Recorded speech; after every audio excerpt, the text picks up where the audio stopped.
Welcome to Hindi education. Dear students, ఈరోజు మనము 6th క్లాస్లోని aloo కచాలు బాలగీత్ నేర్చుకుందాము. ఆలూ కచాలు బేటా కహాं గయే తే, बैंगन की टोकरी में सो रहे थे, बैंगन ने लात मारी रो रहे थे, మమ్మీ నే ప్యార్ కియా హస్ రహే థే. దీని అర్థం ఏమిటంటే ఆలు అంటే పొటాటో, కచాలు అంటే స్వీట్ పొటాటో. ఆలు కచాలు బేటా పిల్లలు ఎక్కడికి వెళ్ళారు?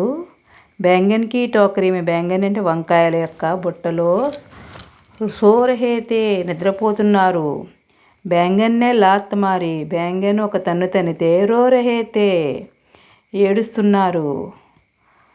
ఎవరు ఏడుస్తున్నారు? ఆలు కచాలు. మమ్మీనే ప్యార్ కియాతో హస్ రహే తే, అప్పుడు వాళ్ళ మమ్మీ అంటే అమ్మ ముద్దు చేసింది, ప్రేమగా లాలించింది, అప్పుడు నవ్వుతూ ఉన్నారు. ఈ విధంగా బాలగీత్ నేర్చుకోవాలి.